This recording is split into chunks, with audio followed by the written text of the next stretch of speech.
ringkasan aja ya, jadi lebih enak baca bukunya ya.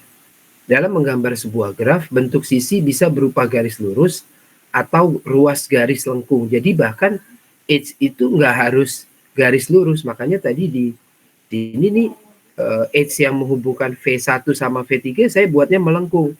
Karena mau nggak mau harus begitu. Kalau saya buat dia garis lurus kan bertabrakan sama dua buah edge lain kan. Ini jadi nggak kelihatan, jadi berhimpit kan, bertumpuk kan.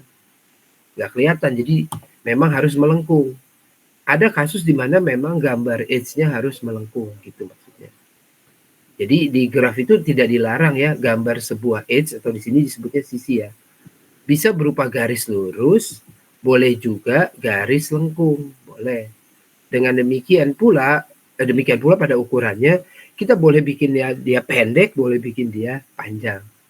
Nah, hal yang penting diperhatikan dalam sebuah graf adalah insidensinya antara titik dengan antara vertex dengan edge-nya. Jadi yang diperhatikan insidensinya, makanya tadi ada istilah insidensi ya.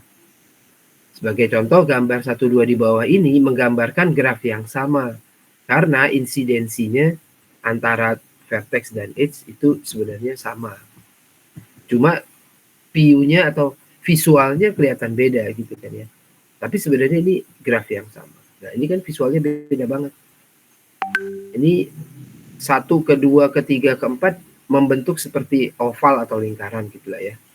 Yang garis lurus hanya edge dari 2 ke 4. Tapi sebenarnya ini graf yang sama, coba lihat ya. Ya kan, karena si 1 dan 2 dihubungkan oleh sebuah edge. Nah, ini juga 1 dan 2 dihubungkan dengan sebuah edge. 1 dengan 4 juga dihubungkan dengan sebuah edge. Cuma bedanya kalau ini garis lurus, ini garis lengkung. Padahal ini graf yang sama. Gitu. Ya, pertanyaannya bagus tadi ya. Begitu juga di kasus ini, kita mau gambar K5, boleh vertex kelimanya ada di tengah, boleh. Tapi tadi saya pilihnya di luar supaya kelihatan aja. Supaya nggak harus bikin garis lengkung. Kalau ini kan harus garis lengkung ya. Oke, paham ya? Kan kalau kita buatnya di tengah nih jadi bertumpuk-tumpuk nih maksudnya. Jadi berarti di sini ada lagi, terus di sini ada lagi. Nah, dari V4 ke V2 gimana? Nah, ini boleh pakai garis lengkung lagi kan, begini. Nah, boleh juga tadi dibilang panjangnya juga nggak ngaruh. Kita boleh aja buat dia panjang begini. Nah, boleh juga. Cuma ini jadi apa ya? Jadi nggak biasa aja. Biasanya kita buat yang sesederhana mungkin. Nanti ada juga materi tentang graf planar. Nah, nanti graf planar tuh graf yang penyajiannya punya syarat khusus, tapi secara visual dia akan bagus. Karena apa? Karena dia mensyaratkan tidak boleh ada edge yang bertubrukan, maksudnya berpotongan di istilah garis nih, berpotongan. Ini berpotongan di sini kan. Nah, ini nggak boleh antar edge itu bertumbukan gitu, nggak boleh ya. Yang satu ditiban oleh yang lain. Itu nggak boleh kalau lagi belajar graf planar. Tapi sekarang kita lagi bahas graf sederhana, jadi boleh aja bertumbukan, itu boleh aja. Gitu ya, ini boleh aja ya, nanti gambarnya berarti begini lagi kan. Dari V1 ke V2 belum kan, nah ini ada busur lagi di sini boleh busur lagi. Nah ini di sini boleh pakai busur melengkung juga boleh. Cuma nggak umum aja ya, biasanya kalau bisa garis lurus ya lurus aja. Kalau bisa, kalau enggak ya harus lengkung, sama kayak di sini ini kan harus melengkung. Karena kalau nggak melengkung dia tertiban sama ini kan. Kebayang ya?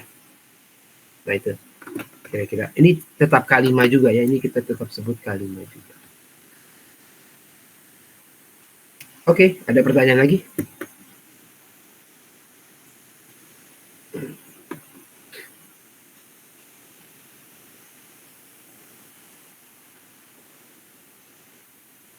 Gimana? Jelas, Rafli? Jelas Pak. Belum nih Pak, bentar Pak. Oke, Pak, ada pertanyaan lagi. Kenapa kan itu vertex 1 udah ketemu vertex 5? Kenapa dari hal itu jadi harus kenapa perlu bikin garis lagi dan bisa ke vertex 3? Kan itu udah ada edge-nya tuh dari V3 ke V5 gitu. Gimana? Jadi kan tadi kan vertex 1 setelah ketemu ke vertex 5, ini kan Bapak bilang vertex 1-nya juga harus menyambung ke vertex 3. Itu Iya, kenapa, Pak? sesuai definisi graf komplit. Jadi kan begini, definisi graf komplit adalah dia mengandung tepat satu buah edge untuk setiap pasang vertex yang berbeda. Nah, V1 sama V3 kan vertex berbeda, berarti harus ada satu buah edge yang menghubungkan mereka. Harus ada tepat satu. Begitu, paham? Harus ada tepat satu yang menghubungkan. Karena dia edge yang berbeda. Maksudnya edge berbeda tuh gimana ya? Edge-nya beda, objeknya beda. Kalau V1 sama V1 ini kan objek yang sama. Berarti nggak harus ada edge. Karena kalau ada nanti jadinya loop kan. Ini kan kalau ini misalnya vertex 3 ini. Berarti ini jadi loop kan. Kalau V3 V3. Tapi kan graf komplit tidak mensyaratkan vertex yang sama, dia harus vertex yang berbeda. Jadi ambil aja dua vertex berbeda, harus ada tepat satu edge yang menghubungkan dia. Gitu maksudnya. Paham maksudnya ini? Jadi begini kan. Terus ada V1 sama V5. Ini kan kayak permutasi aja kan. Kombinasi ya, kombinasi. V1 sama V3 udah. V1 sama V2 udah dipasangkan belum? Belum ya, berarti V1 sama V2 harus pasang. Terus V1 sama V berapa lagi? Sama V4. Terus V1 sama V5 gitu kan. Ini tinggal pasang-pasangan aja kan. Paham? Berarti dia harus berpasangan dengan semua vertex sisanya kan. Vertex selain dirinya kan berbeda kan. V1 sama V2. V1 sama V3, V1 sama V4, V1 sama V5. Kalau kita mau bikin graf komplit yang benar sebenarnya fokus di satu vertex dulu kan. Misalnya nih, tadi kenapa dipertanyakan perlu V1, V3 ya karena misalnya kita fokus di V1. V1 harus berhubungan ke V2. Sudah nih. Berarti V1 harus ke V3 juga harus. Terus V1 harus ke V4 dan V1 harus ke V5 ini. Nah, baru kita pergi ke V3, V2. V2 berarti perlu ke V3 kan. Berarti harus ada edge yang menghubungkan V2 dengan V3. V2 harus juga dengan V4. Berarti ada edge juga yang menghubungkan ini kan. Gitu. Paham maksudnya? Oke, Pak. Paham, Pak.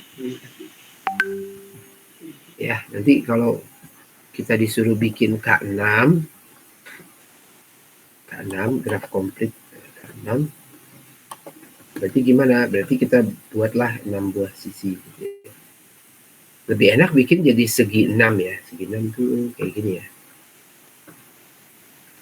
Nah, segi 6 ya. Nah udah berarti kan hubungan masing-masing vertex kan. Lagi-lagi fokus kita ke satu buah vertex. Misalnya vertex yang atas deh. Berarti dia harus berhubungan dengan 5 buah vertex lain kan. 1, 2, 3, 4, 5. Nah ini kan vertex 1 misalnya. Vertex 2 berarti kita nggak usah pusingin dia ke V1 karena udah ada edge kan. Dan harus tepat satu jadi nggak boleh ganda kan. Nah itu maksudnya nggak boleh busur ganda, nggak boleh edge ganda. Berarti dia tinggal hubungkan ke V3 gitu kan, V3. Terus ke V berapa? V5, V4. Terus V5 sama V6. Gitu kan. Oke, V2 sudah beres, V3 ke V1 sama V2 udah kan. Udah ditangani di kasus tadi kayak pembuktian handshaking teorem kalau belajar pencacahan kan berapa banyak jabat tangan dari sekian orang gitu kan, itu ada tuh materi di apa sih itu pencacahan itu matdas ya. Oke, berarti V3 berarti tinggal jalankan ke V4, ke V5 sama ke V6. Gitu kan. V5 tinggal ke V mana V3 ya. V4 tinggal ke V5 sama V6. Nah, V5 tinggal ke V6. Gitu kan. Kalau bisa garis lurus ya garis lurus. Gitu kan. Nah, ini contoh K6 ya. Bisa dipahami? Nanti bisa juga disuruh gambar K7 dan seterusnya. Oke, itu contoh graph complete. Nanti ada lagi graph cycles, graph seperti, maksudnya seperti lingkaran, tapi nanti digambarkannya nggak lingkaran karena edge-nya digambarkan dengan garis lurus, makanya jadi nggak kayak lingkaran, tapi maksudnya dia melingkar ya. Lagi-lagi disimbolkan pakai huruf besar, tapi dikasih indeks n. N-nya menyatakan banyaknya vertex. Nah, supaya dapat sebuah lingkaran, minimal butuh 3 buah vertex, 3 buah titik. Jadi di sini graph cycle tuh minimum vertexnya adalah 3. Jadi N-nya harus lebih besar sama dengan 3. Karena kalau 2 vertex, nggak dapat sebuah cycle kan. Nggak dapat sebuah lingkaran gitu ya. Tidak melingkar. Gitu ya. Oke, jadi graph cycles Cn mengandung n buah vertex, sebut saja V2, V1, V2 sampai Vn. Dan dia ciri-cirinya adalah mengandung edge yang kayak apa ya, ini saling menyambung gitu ya. V1, V2, V2, V3, V3, V4 dan seterusnya sampai Vn, Vn-1, Vn dan terakhirnya Vn, V1. Jadi maksudnya dia melingkar aja. Sederhana ya. Ini contoh C3 sama C4. Oke, bisa dipahami nih. Copy deh. Nah, kalau disuruh gambar C5 bisa ya. Jadi ini maksudnya cyclic aja kan ya. Nah, ini maksudnya tadi kalau kita simbolkan vertexnya V1, V2, V3, berarti himpunan edge-nya berisi pasangan terurut ini kan. V1, V2, ya kan. Ini edge yang ini kan, ini edge 1, sebut saja edge 1 itu V1, V2. Edge 2 berarti adalah V2, V3. Ya, ini nih, ini edge 2. Dan edge 3 adalah V3, V1. Balik lagi ke V1. Gitu ya. Ini graf C3. Oke, kalau graf C4 berarti kalau kita namakan ini V1, V2, V3, V4, berarti dia akan memuat edge, dia akan memuat himpunan edge E yang berisi edge V1, V2, ya jalan aja ya, terus V2, V3, terus V3, V4, terus balik lagi V4, V1 gitu kan ya.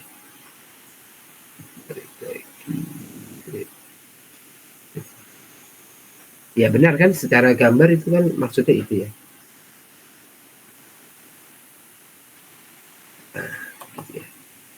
Nah, nanti himpunan vertexnya ya himpunan berisi V1, V2, V3.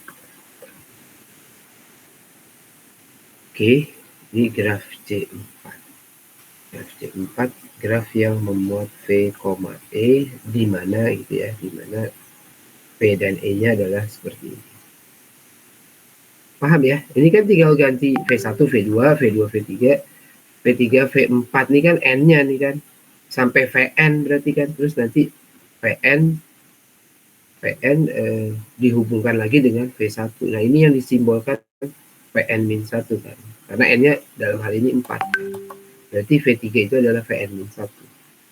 Ya nanti untuk N berapapun ya kita tinggal pasang-pasangkan itu kan.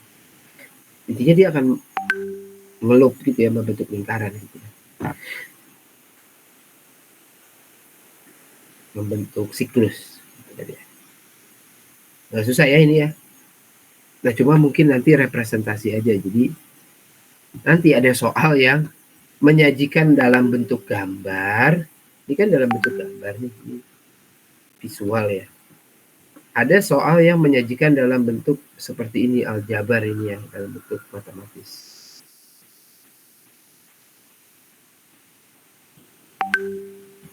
Matematis atau aljabar.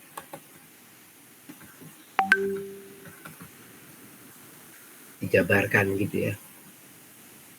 Oke, jadi nanti kalau ketemu soal, ada juga soal yang intinya begini, dalam sesuai definisi awal tadi, dalam pelajaran teori graf ini, kalian bisa disajikan bentuk gambar kayak tadi titik sama garis ini kan.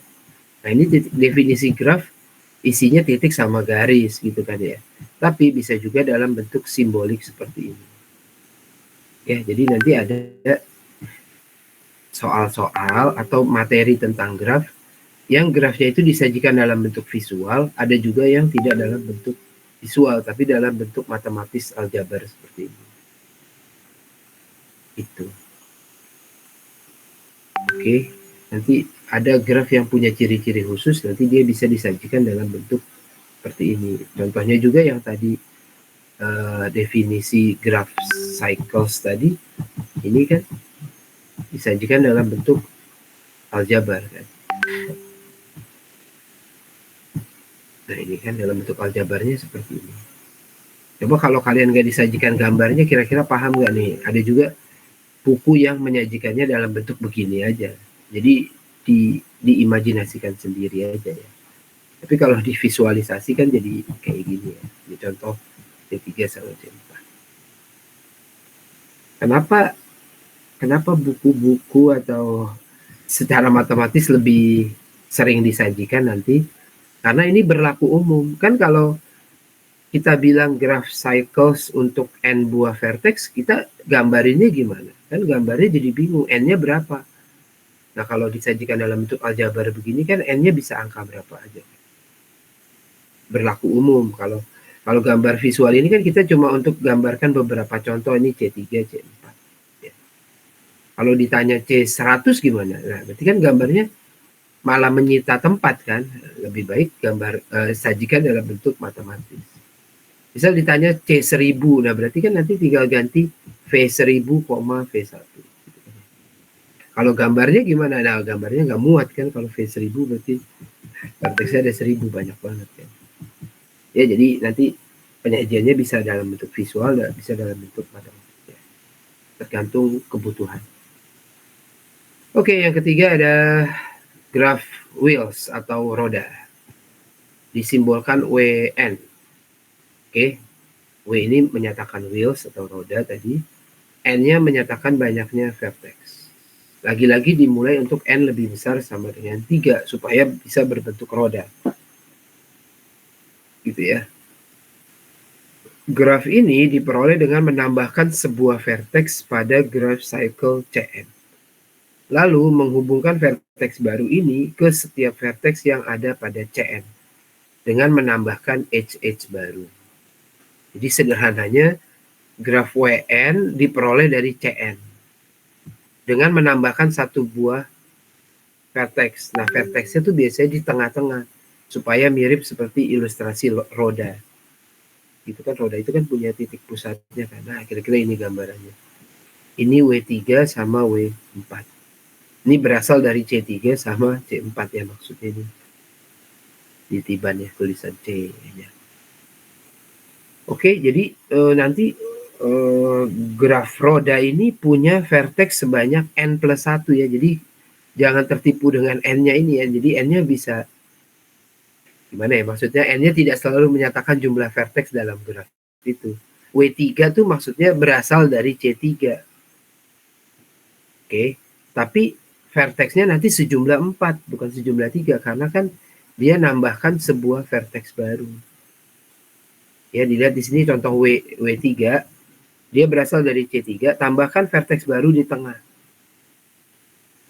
Oke, lalu hubungkan dia ke setiap vertex yang ada pada Cn. Ini kan kebetulan Cn mengandung, C3 kebetulan mengandung 3 buah vertex, jadi hubungkan gitu. Begitu juga C4, tambahkan satu buah vertex di tengah, hubungkan ke semua. Kalau ditanyakan ini berarti mirip sama graf komplit dong. Kira-kira sama apa enggak?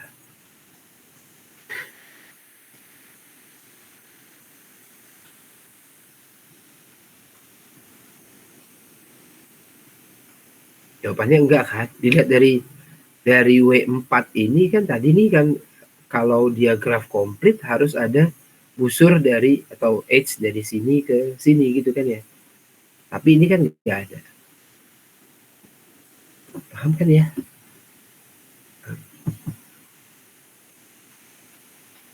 Oke. Ini graf cycles, graf order.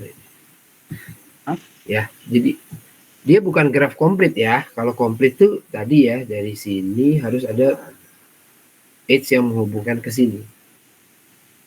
Ya, graf roda tuh intinya cuma berasal dari graf cycles ya.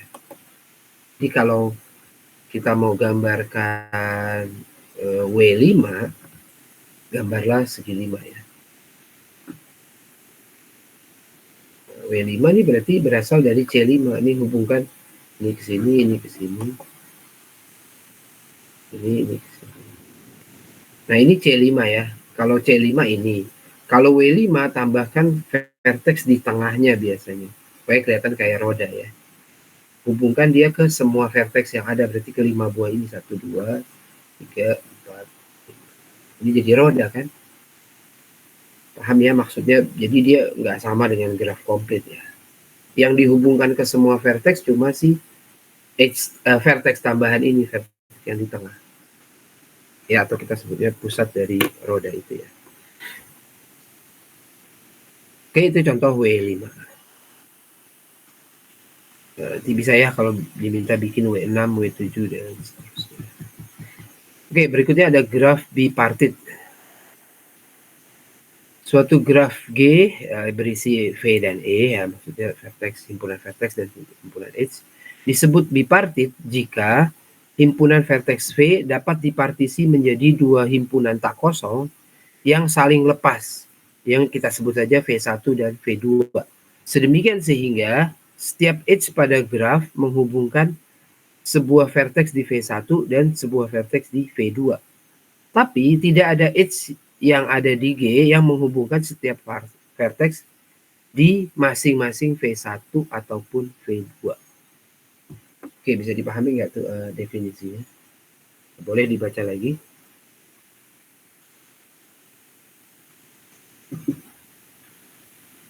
Sebenarnya ini dari namanya kita udah bisa dapat gambaran sih ya.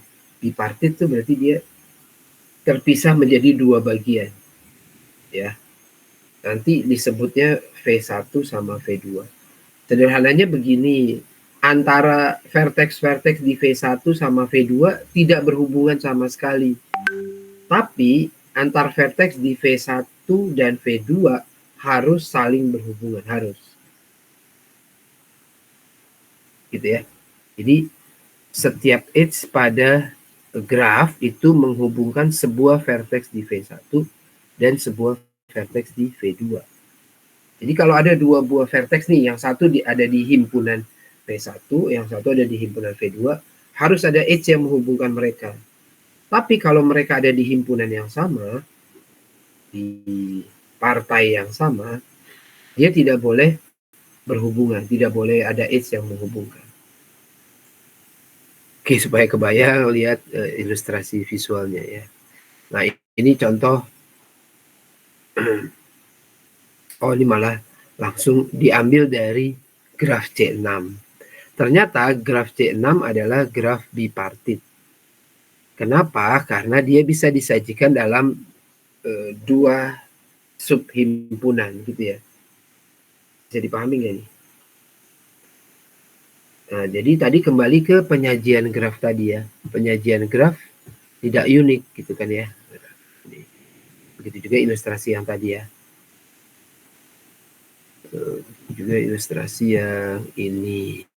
Ini K5 boleh ditulis, boleh digambarkan begini, boleh digambarkan begini. Nah, yang mau dicontohkan di sini adalah kita bisa peroleh graf bipartit dari graf lain, misalnya dalam hal ini dari C6. Kenapa begitu? Karena dari C6 ini bisa dapat dua kelompok berbeda. Oke, mungkin ilustrasikan. Oke. Kita pindah ke pen lagi ya.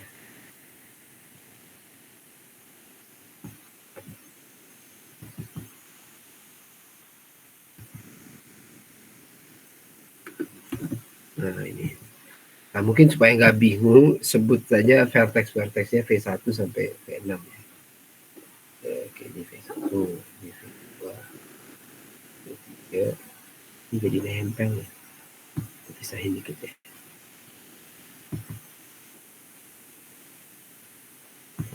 Kita geser sedikit supaya kelihatan. Terus ini V4, ini V5, ini V6. Gitu ya. Nah, kita bisa pisahkan antara V1 sampai V6 menjadi dua partai berbeda, bipartit ya. Kita pisahkan dia jadi dua kelompok berbeda. Sedemikian sehingga memenuhi syarat graf bipartit tadi, yaitu antar satu golongan tidak berhubungan, antar satu partai gitu ya.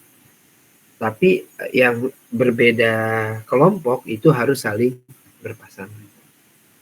Berarti kalau dari sini kebayang nggak, ini sebenarnya lebih enak pengayaannya pakai karet sama ini ya, titik-titik yang atau tali lah ya, tali sama titik-titik bandul lah ya bisa.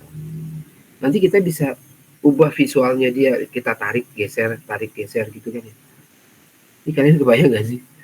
Ini kalau ditarik ke sini misalnya V2 ditarik ke sana, berarti kan dia nanti jadi begini nih, V2 di sini, boleh kan?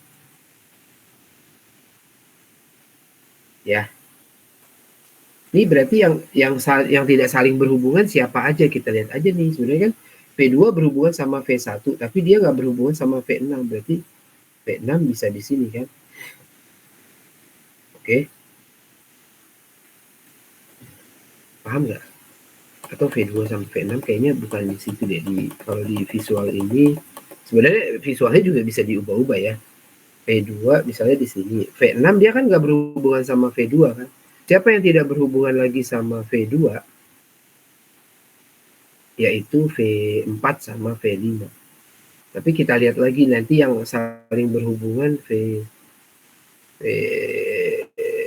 berhubungan sama V6, berarti nggak boleh ada di kubu yang sama, berarti V4 lah yang kita pilih. Paham nggak? Kan kalau dia ini istilah bipartit tuh maksudnya kayak dua subhimpunan, kayak belajar apa relasi sama fungsi gitu kan ya. Ini kayak ada domain sama kodomain gitulah ya. Nah, antar objek yang ada di domain nggak boleh berhubungan kan. Domain kan berhubungannya sama kodomain kan. Sederhananya begitulah ya. Kita boleh anggap begitu. Terus antar objek yang ada di kodomain nggak boleh berhubungan juga kan. Kan kalau relasi atau pemetaan itu cuma boleh dari domain ke kodomain kan. Nah, kira-kira maksudnya gitu ya. Jadi subhimpunan V1 maksudnya adalah subhimpunan berisi nih, terus V2 ini berisi ini gitu ya. Oke. Bayangnya ini V-nya jadi nggak beda ya, harusnya V kecil ya. Harusnya V kecil.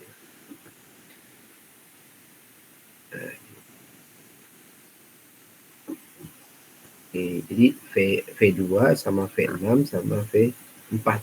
Kenapa mereka ada di kelompok V2? Karena mereka tidak saling berhubungan, tidak saling adjacent bahasanya ya, tidak saling bertetangga. Nah, yang bertetangga di V1 yang tidak saling bertetangga di V1 berarti adalah V1, V kecil 1, vertex 1, vertex 3 dan vertex 5 gitu kan ya. Karena V1 sama V3 nggak berhubungan kan. Ya, V1 sama V5 juga nggak berhubungan. Berarti benar dia ada di partit sebelah situ gitu kan ya. Paham ya? Terus kita lihat benar nggak V1 berhubungan dengan V2? Ya benar. V1 dengan V4. Nggak benar ya? Berarti ini bukan V1 ya. Berhubungan sama V4 siapa? V6 Pak. V3 ya? Oh, bukan V3. V3 berhubungan sama V2 sama V4. Berarti ini V3 maksudnya. Ya kan dilihat nih. Si V3 berhubungan sama V2, berhubungan sama V4. Berarti ini adalah si V3 dia nih, bukan V1. Berarti V1-nya di mana? V1 berhubungan sama V2 sama V6. Nah, berarti ini V1. Ini cuma ngerubah-rubah posisi aja ya. Kalau pakai tali sama bandul ini lebih enak pengayaannya ya. Nanti kalian Bayangkan aja ya di imajinasinya, maksudnya ini kita ubah-ubah posisinya. Jadi edge itu tali, vertex itu bandul gitu ya. Misalnya, nanti kan kita bisa pindah sini, pindah sini, pindah ke sini gitu ya. Oke, lalu V5 berhubungan sama V6 dan V4. Benar ya? Ini sesuai kondisi yang di sini. Jadi, lagi-lagi yang dilihat dari suatu graf itu adalah adjacennya dan insidennya ya. Benar nggak sudah V3 adjacent dengan V2 dan V4? Benar. V1 adjacent dengan V2 dan V6? Benar. Gitu kan ya. V5 adjacent dengan V6 dan V4? Benar. Itu aja kan yang dilihat. Terus edge-nya insiden dengan ini dengan ini, benar nggak? Ya, ada benar. Berarti ini kita katakan sebenarnya ini graf yang sama. Ini graf yang sama. Cuma beda penyajian aja. Ya, cuma beda penyajian, ini sama ya. Nanti dibahasakan di teori graf ini isomorfisme ya. Jadi kita katakan dua graf ini isomorfis. Cuma dia jadi tipe graf yang berbeda gitu ya. Kalau yang di kiri kita sebut dia sebagai graf cycles C6. Kalau di sini dia kita sebut graf bipartit. Bipartit 3-3 berarti ya. Karena masing-masing kelompoknya terdiri dari 3 vertex. Gitu ya. Tapi mereka adalah graf yang isomorfis. Graf yang sama maksudnya. Cuma beda penyajian. Oke, bisa dipahami nih tentang graf bipartit? Alhamdulillah bisa, Pak. Oke. Exercise. Apakah graf G dan H berikut bipartit? Nah, coba kalian otak-atik, apakah dia bisa diubah jadi graf bipartit maksudnya. Supaya mempermudah, boleh simbolkan V1, V2. Maksudnya kan kalau kita pindah-pindah, kita tahu nih siapa yang pindah, siapa yang adjacent dengan siapa. Kalau cuma titik-titik gini kan kita bingung nih, misalnya ini berhubungan sama ini. Kalau kita pindahin, nanti titik yang ini sama titik ini bedanya apa? Nggak tahu kan. Makanya dinamain ya. Makanya itu bedanya visual sama mathematically kan. Kalau mathematically pakai simbol kan. Matematik kan ilmu tentang simbol ya. Ini matematika informatika kan. Matematik kan ilmu tentang simbol. Nah, kalau graf ini secara umum ya, dari namanya graf sebenarnya cuma visual aja. Tapi kadang kita butuh menamakan entitas-entitas di situ ya, vertex sama edge. Kalau cuma analisa jaringan sih boleh aja nggak dinamain ya, karena nanti susah banget, apalagi kalau vertexnya ada banyak ya, objeknya yang diamati ada banyak. Kan kita kadang cuma mau lihat kerumitan jaringannya seperti apa, kekuatan jaringan seperti apa, itu biasanya nggak usah pakai simbol, nggak apa-apa. Jadi dalam bentuk visual aja nih, ini berhubungan sama ini sama ini, gitu ya.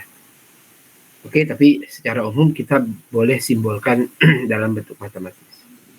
Oke, coba kerjakan exercise ini sambil saya absen. Gimana ya enaknya? Oh, supaya ini nggak berubah, saya buat window aja ya.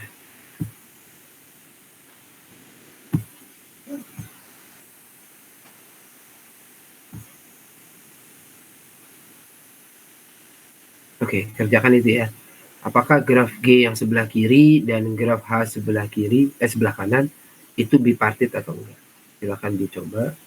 Yang mana yang bipartit, yang mana yang bukan. Atau dua-duanya bipartit. Oke, sambil mengerjakan kita absen. Abdul Hakim Faiz. Ini Pak. Benar Pak. Abian Arta. Abian Arta ada nggak? Ini tadi ada ya? Nggak ada ya? Adian Hafiz.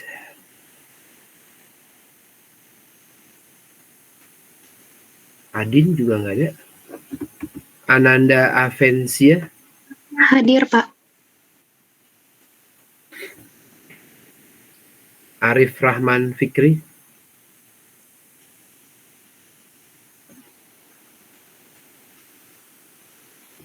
Nggak ada.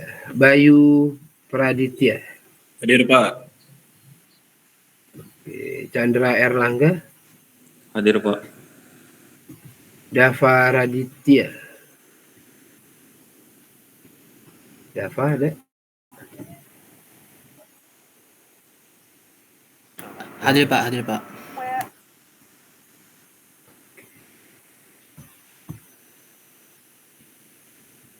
Eko Satrio. Hadir Pak.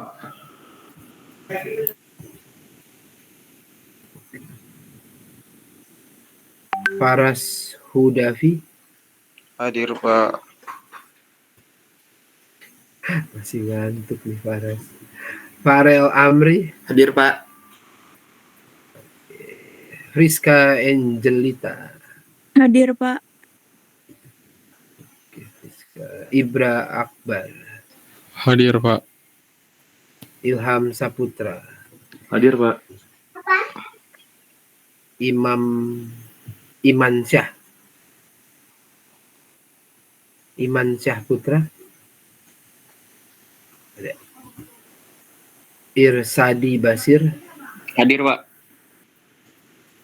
Lucky Uni Hadir, Pak. Ferdian.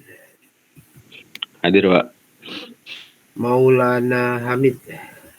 Hadir Pak. Muhammad Fariduddin. Hadir Pak. Muhammad Abid. Hadir Pak.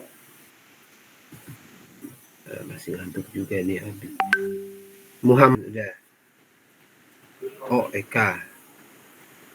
Yang kiri ada coret-coretannya nggak? Ada Pak. Supaya kelihatan. Oke, boleh share screen? Saya dari kertas Pak. Ya boleh di share juga kertasnya. Biar Open. teman-temannya lihat coba Eka.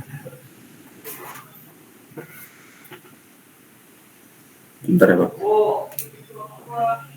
Ya berarti on cam dulu terus arahkan kameranya ke kertasnya.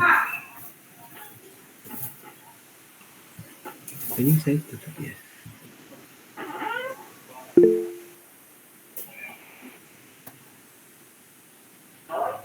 Oh, Iman Syah maksudnya absen ya. Saya pikir mau jauh. Iman tadi belum di absen. Oh iya, tadi nggak ada. Oke.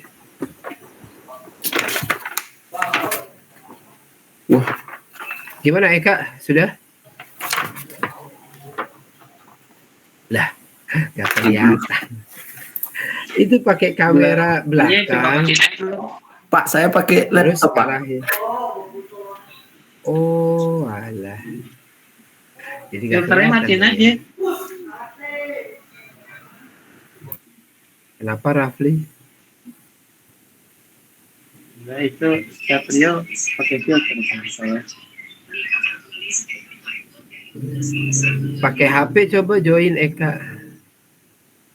Terus sajikan pakai itu tadi on cam di HP-nya.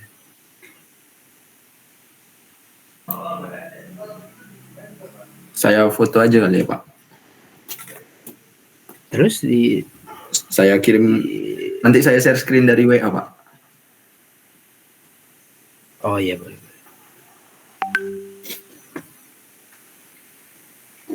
Ini siapa ini ngechat? Tangguh. Iya Tangguh udah tadi Pak.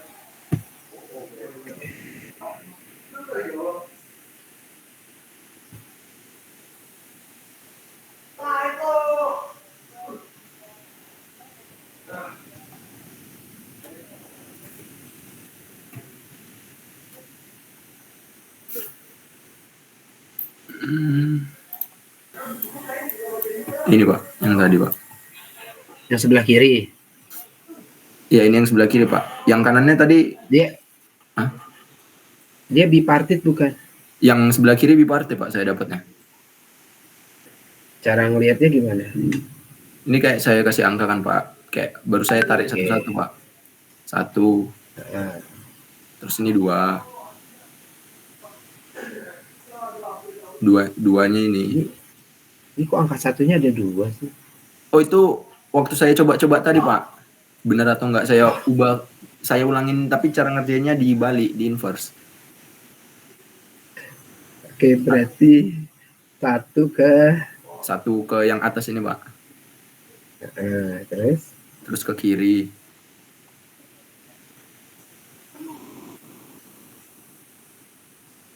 ke kiri.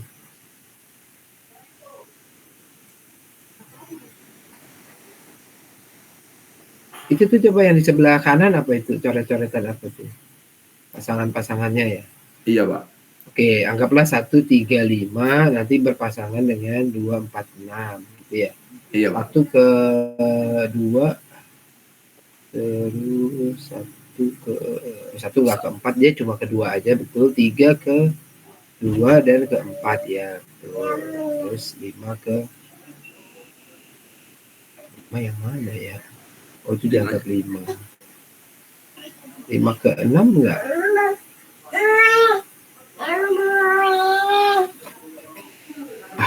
Enamnya yang mana ya? Oh, enamnya itu ya. Enamnya ini. Iya, betul. Betul. Oke. Itu bipartit ya, kelihatan ya. Oke. Jadi sebenarnya harusnya nomorinnya konsisten ya biar kelihatan yang mana. Oh, iya, Pak. Karena tadi kan cuma dicoret-coret aja, Pak. Iya. Oke. Baik, Pak. Terus yang kanan bipartit bukan? Tapi saya ngelihat sekilas itu bukan bipartit, Pak. Oke. Bukan. Tidak bisa diubah jadi bipartit kan, bisa dipindah-pindah posisinya. Bisa nggak dia jadi bipartit? Saya belum cari sih, Pak. Tapi kalau penglihatan sekilas saya aja, dari yang Bapak jelasin kayaknya yang sebelah kanan itu bukan bipartit, Pak. Iya, bukan, betul. Karena kalau yang ini nih yang gimana kita bilangnya ya, it's yang jadi sudut siku-siku itu, dia kalau dipindah ke kanan atau ke kiri dia tetap berhubungan sama yang lainnya gitu ya. Jadi dia bisa bipartit. Oke. Mungkin sampai situ aja kali ya pembahasan kita, karena ini jimit sih ya, kurang ini ya. Kurang interaktif ya. Sebenarnya lebih enak kalau di kelas kan nanti ini pakai konsep bipartit yang tadi, cuma ada istilah komplit. Jadi maksudnya komplit di sini sederhananya, kalau disederhanakan semua harus berhubungan. Kalau ini saya copy. Berarti harus share. Pindah lagi ya. Share screen aja deh. Oke, kalau ini dipotong. Kira-kira maksudnya komplit tuh antar dua objek di dua subhimpunan berbeda, dia harus punya edge yang menghubungkan hubungan. Sederhananya begitu ya. Makanya seperti kasus komplit. Nah, sederhananya begini, kalau di kasus graf bipartit biasa, ini nggak harus berhubungan sama ini. Jadi ini boleh saya hapus. Nah, ini kita tetap sebutnya bipartit, gitu ya. Paham nggak? Kalau ini kita sebutnya bipartit aja. Ini kelompok pertama V1, ini kelompok kedua V2. Gitu ya. Nah, ini kita sebutnya graf bipartit. Oke. Nah, kalau dia mau jadi komplit, berarti semua vertex yang berbeda, ibaratnya berbeda partai gitu ya, berbeda subhimpunan. Ini kan V1, V2 misalnya ya. Ini V3, V5. Nah, karena V1 sama V3, V4, V5 berbeda partai, ini kan dia ada di dua kelompok berbeda ya. V1 ada di dalam himpunan V besar 1, V3, V4, V5 ada di V2 gitu kan ya. Oke. Nah, berarti V1 harus berhubungan dengan semua objek yang ada di V2. Nah, kalau dia mau jadi komplit, dia harus dihubungkan ke sini, gitu maksudnya. Kalau bipartit aja dia nggak mensyaratkan harus berhubungan dengan semua kan. Ya, kalau begini saja ini bipartit saja. Supaya jadi komplit bipartit berarti haruslah begini. Ya, sederhananya begitu aja ya. Bisa dipahami ya, bedanya ini kalau ini komplit bipartit. Ini komplit bipartit.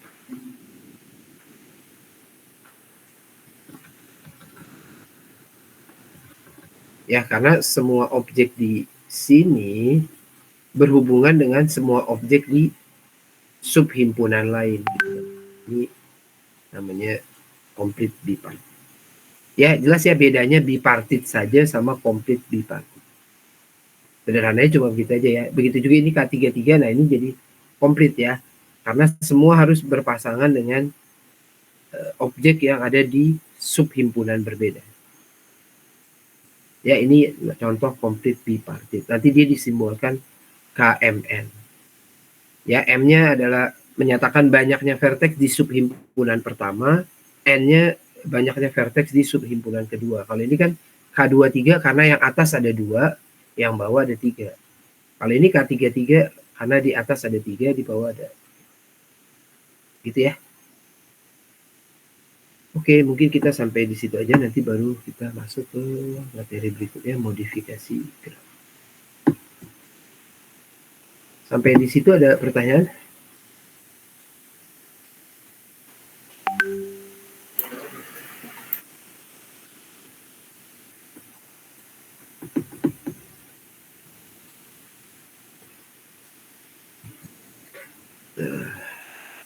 Nah, ini isomorfisme graf ya nanti.